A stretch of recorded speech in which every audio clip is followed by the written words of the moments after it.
नमस्कार, छत्तीसगढ़ कौशल्य भूमि देख रहे हैं आप। आपके साथ मैं हूं स्वीटी दीक्षित। बुलेटिन की शुरुआत करेंगे हम जानकारी के साथ। बता दें कि छत्तीसगढ़ के मुख्यमंत्री भूपेश बघेल ने ओडिशा के मुख्यमंत्री नवीन पटनायक से फोन पर बात की है। उन्होंने ओडिशा के बालासोर जिले में हुए ट्रेन हादसे पर गहरा दुख व्यक्त करते हुए अपनी संवेदना प्रकट की।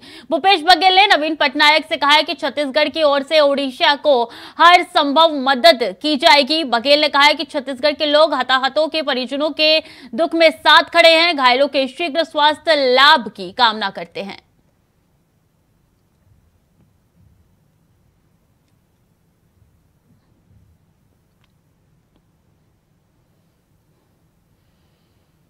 बालासोर दुर्घटना में मृतकों को छत्तीसगढ़ बीजेपी के प्रदेश अध्यक्ष अरुण साव ने श्रद्धा सुमन अर्पित करते हुए घायलों के शीघ्र स्वास्थ्य होने की प्रार्थना के साथ छत्तीसगढ़ बीजेपी ने आज के सारे कार्यक्रम स्थगित कर दिए हैं। उड़ीसा के बालासोर में भीषण ट्रेन दुर्घटना हुई है। यह घटना अत्यंत हृदय विदारक है और इस घटना से मैं मर्माहत हूं। इस घटना में जिन लोगों ने अपनी जान गंवाई है उनके प्रति मैं विनम्र श्रद्धांजलि अर्पित करता हूं और परमपिता परमेश्वर से प्रार्थना करता हूं कि परमपिता परमेश्वर उन्हें अपने श्री चरणों में स्थान दे। इस घटना में जो आहत हुए हैं वे शीघ्र स्वस्थ हों, ऐसी ईश्वर से कामना करता हूं। और बालासोर रेल हादसे पर नेता प्रतिपक्ष का शोक। नेता प्रतिपक्ष नारायण चंदेल ने गहरा शोक व्यक्त किया है। नारायण चंदेल नेता प्रतिपक्ष है, उन्होंने गहरा शोक व्यक्त किया है।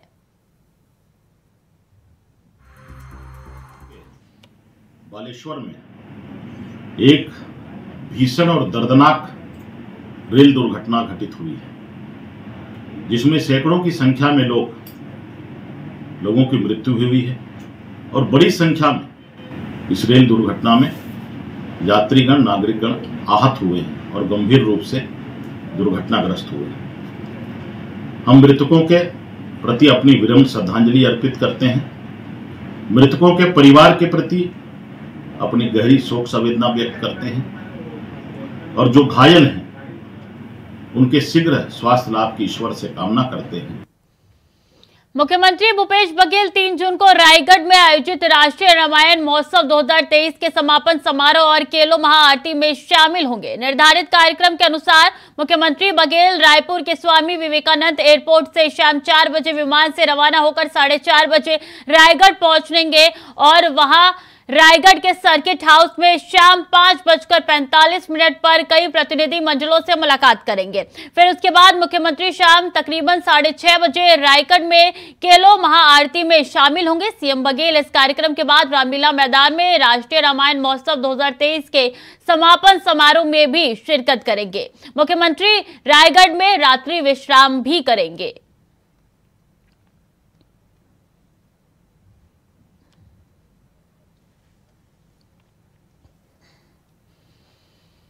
मुख्यमंत्री भूपेश बघेल ने आज कुम्हारी में 26 करोड़ की लागत से निर्मित बड़े तरिया का लोकार्पण किया। ये तरिया 18 एकड़ रकबे में फैला हुआ है। मुख्यमंत्री ने इस मौके पर बड़े तरिया परिसर क्षेत्र के अंतर्गत laser with musical foundation show का शुभारंभ भी किया, जिसमें जीवंत लेजर की रोशनी फाउंटेन से छोड़ा जा रहा है। पानी के फुवारे और मल्टीमीडिया शो के माध्यम से नगरवासियों का प्रतिदिन मनोरंजन होगा। मुख्यमंत्री ने बड़े तरिया का भ्रमण किया और इसे मेट्रो सिटी के तर्ज पर विकसित मनोरम स्थल बताया। उन्होंने परिसर के food stall, green walking tunnel, toy train, arch और सस्पेंशन ब्रिज का अवलोकन किया और कहा है कि स्थल प्राकृतिक धरोहर, सांस्कृतिक और आधुनिक अधोसंरचना का अद्भुत संगम है।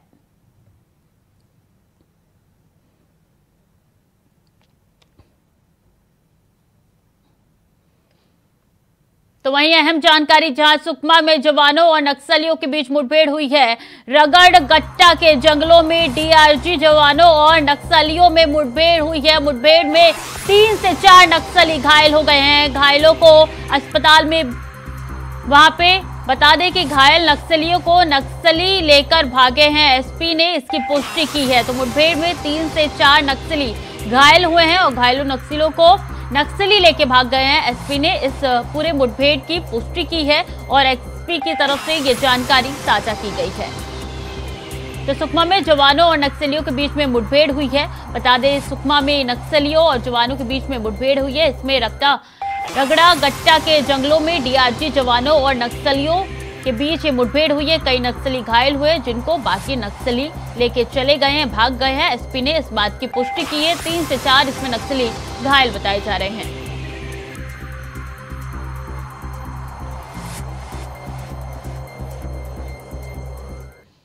राजधानी रायपुर में कार में स्टंटबाजी का मामला सामने आया है। कार में सवार 2 युवक स्टंटबाजी करते दिख रहे हैं। उसका वीडियो सोशल मीडिया पे खूब वायरल हो रहा है। ये वीडियो तेली बांधा चौक के पास का बताया जा रहा है। ऐसे किसी वीडियो की पुष्टि इंडिया वॉइस नहीं करता। तो वीडियो वायरल हो रही है। बता दें कि सोशल मीडिया पे काफी ज्यादा इस वीडियो को देखा गया है और ऐसे में इंडिया वॉइस इस वीडियो की पुष्टि नहीं करता है। कार में स्टंट करते हुए ये युवक दिख रहे हैं। दोनों साइड से कार की खिड़की से दोनों युवक बाहर निकले हैं और ये कार लगातार चल रही है। ऐसे में ये स्टंटबाजी का वीडियो सोशल मीडिया पे वायरल हो रहा है। हालांकि इस वीडियो की पुष्टि इंडिया वॉइस नहीं करता है।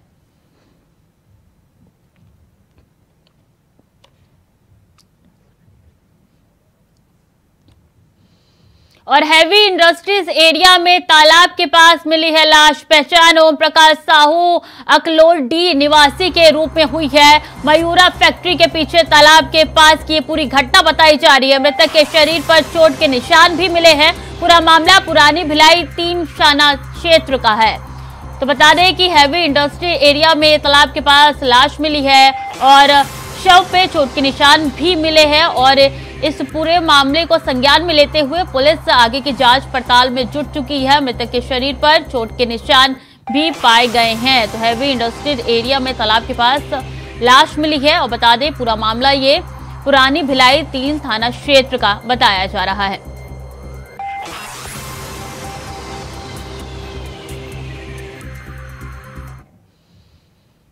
फिलहाल के लिए वक्त हो चला छोटे से ब्रेक का, जल्द लौटेंगे।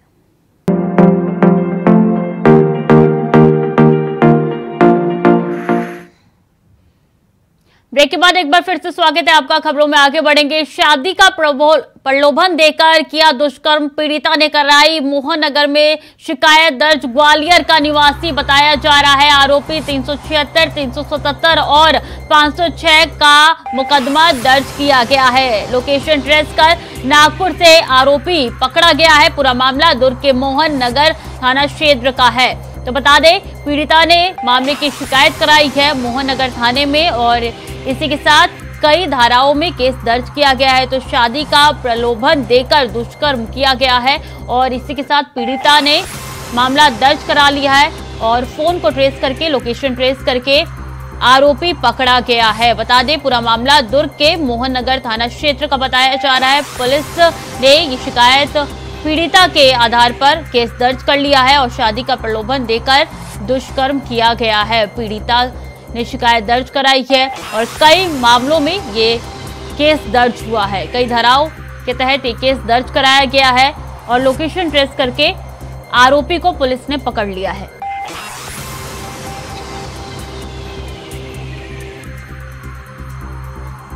तो 376, 377 और 506 का अपराध दर्ज कराया गया है। लोकेशन ट्रेस करके पुलिस ने नागपुर से इस आरोपी को पकड़ा है।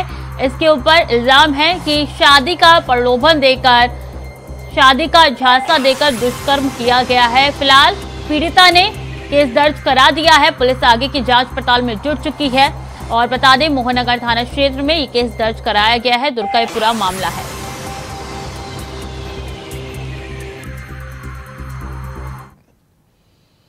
महापौर नीरज पाल की नई नगर निगम की मदद से हटवाए होर्डिंग्स, खुद के होर्डिंग्स को हटवाए गए हैं। समर्थकों ने लगाए सेंट्रल एवेन्यू में होर्डिंग्स, शहर हमारा अपना इसलिए खुद से शुरुआत। तो बता दें, महापौर नीरज पाल की नई पहल, नगर निगम की मदद से हटवाए गए हैं होर्डिंग्स और इस होर्डिंग्स को हटाए गए हैं पूरे इलाके से। खुद के होर्डिंग्स ही उन्होंने हटवाए हैं नगर निगम की मदद से। और बता दें, उन्होंने इसमें समर्थकों ने नए पोस्टर लगाए हैं। सेंट्रल एवेन्यू में ये होर्डिंग्स लगाए गए हैं, शहर हमारा अपना इसलिए खुद से शुरुआत। तो महापौर नीरज पाल की नई पहल है, उन्होंने अपने होर्डिंग्स खुद से हटाए हैं और नगर निगम की मदद से ये होर्डिंग्स उनके द्वारा हटाए गए हैं और उन्होंने खुद ये पहल की है। और बता दें, महापौर नीरज पाल ये पहल करते हुए अपने खुद के होर्डिंग्स हटवाए हैं। उनकी तरफ से कहना है कि पहल हमारी तरफ से की गई है, तो होर्डिंग्स नगर निगम की मदद से हटवाए गए हैं। समर्थकों ने लगाए सेंट्रल एवेन्यू में होर्डिंग्स।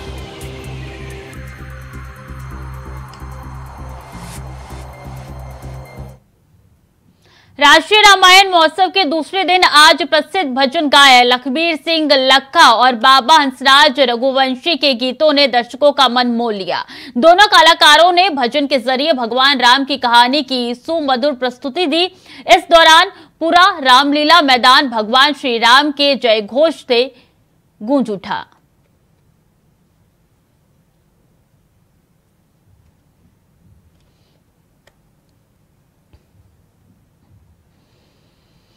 और रायगढ़ के रामलीला मैदान में चल रहे राष्ट्रीय रामायण महोत्सव के दूसरे दिन इंडोनेशिया से आए कलाकारों ने इंडोनेशिया के रामायण के आधार पर सीता हरण और राम रावण युद्ध की अविस्मरणीय प्रस्तुति दी। इस पूरे प्रसंग को इंडोनेशियाई कलाकारों ने अपनी भाव भंगिमा के माध्यम से इतना प्रभावी बना दिया कि दर्शक मंत्र मुग्ध हो गए। कलाकारों की ये प्रस्तुति अद्भुत धुनों के साथ आरंभ हुई। इंडोनेशिया के जावा द्वीप के काकविन रामायण और बाली द्वीप के रामायण प्रमुख ये भट्टी कवि के काव्य से प्रेरित है।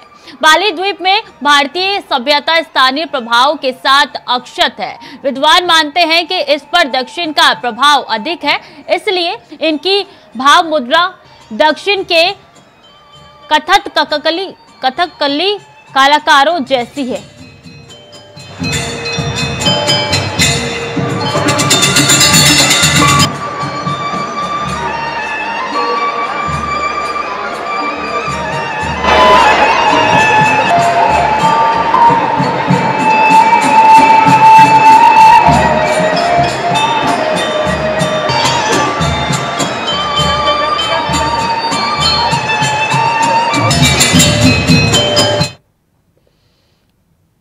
तो कोरबा के वनांचल क्षेत्रों में हाथियों का आतंक किस कदर बढ़ गया है, इस बात का अंदाजा इसी बात से लगाया जा सकता है कि गजराजों को खदेड़ने के लिए किसानों को अब अपने खेतों को आग के हवाले करना पड़ रहा है। कटघोरा वन मंडल में कैदई रेंज के पचरा गांव में रहने वाले ग्रामीणों ने अपने खेत में मौजूद पलारी में आग लगा दी ताकि हाथी उनके घरों तक न पहुंच पाए। इस इलाके में करीब 30 हाथियों का दल घूम रहा है।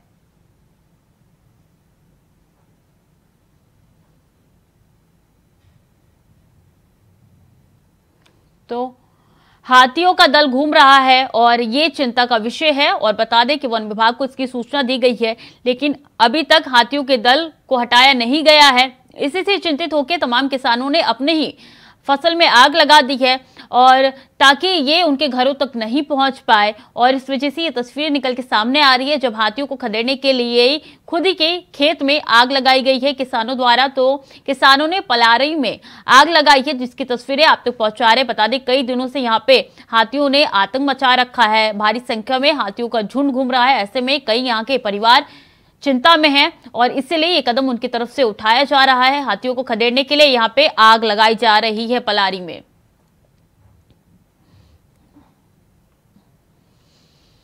और आज सुबह ओडिशा के मुख्यमंत्री श्री नवीन पटनायक जी से दूरभाष पर चर्चा कर बालासोर जिले में हुए ट्रेन हादसे पर इस कठिन समय में साथ होने का भरोसा दिया है। ये बहुत भयावह एवं दुखद घटना है। मैंने श्री नवीन पटनायक जी को छत्तीसगढ़ की ओर से ओडिशा को हर संभव मदद के लिए आश्वस्त किया है। छत्तीसगढ़ के लोग हताहतों के परिजनों के दुख में साथ खड़े हैं। घायलों के शीघ्र स्वास्थ्य लाभ की कामना करता है।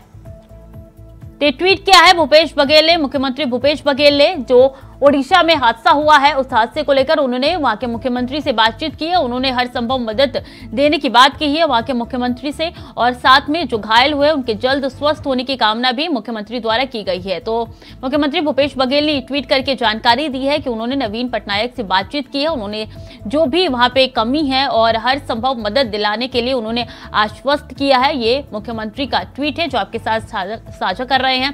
छत्तीसगढ़ के लोग हताहतों के परिजनों के दुख में साथ खड़े हैं। घायलों के शीघ्र स्वास्थ्य लाभ की कामना करता हूं। श्री नवीन पटनायक जी को छत्तीसगढ़ की ओर से ओडिशा को हर संभव मदद के लिए आश्वस्त किया है। तो ये मुख्यमंत्री भूपेश बघेल का ट्वीट है जो आपके साथ साझा कर रहे हैं। जो बड़ा हादसा ओडिशा में हुआ है, कई ट्रेनें टकराई है और ऐसे में हर मदद देने के लिए मुख्यमंत्री भूपेश बघेल ने कहा है श्री नवीन पटनायक जी को छत्तीसगढ़ की ओर से हर मदद दी जाएगी और जो लोग वहां पे हताहत हुए हैं उनको जल्द स्वास्थ्य होने की कामना की है।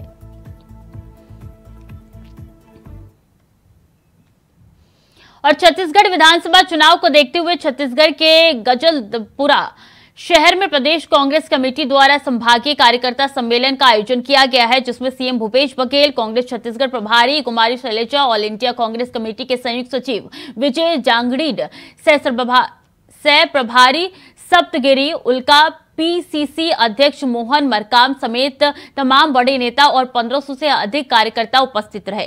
सम्मेलन में कांग्रेस कार्यकर्ताओं को संबोधित करते हुए सीएम भूपेश बघेल ने साल 2013 में झीरम नक्सली हमले में मारे गए बस्तर टाइगर कहे जाने वाले महेंद्र कर्मा को याद कर भावुक हो गए।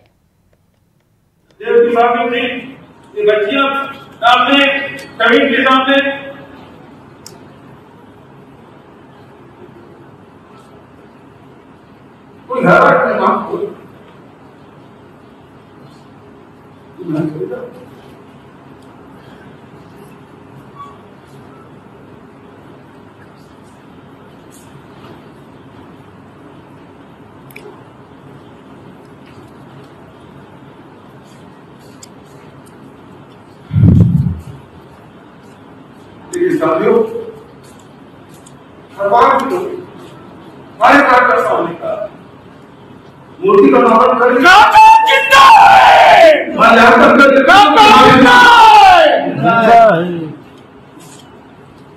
उन्हें भोजन करके नहीं दिया, तुरंत जाइए हम उस दौरान मिले।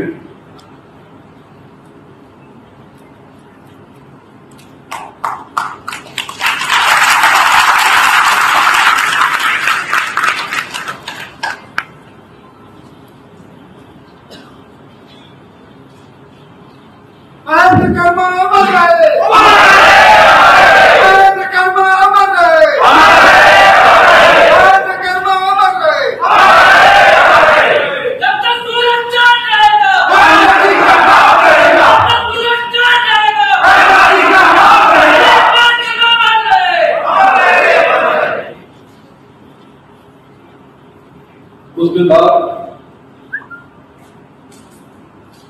बस्तर के निवासी मैं यहाँ से कमजोर कांग्रेस कभी नहीं की इतने आशा के बाद, इतने लोगों को खोने के बाद आप सब ने 2013 में भी और 2018 में 12 में से 11 सीटें मिल जा रही है। आप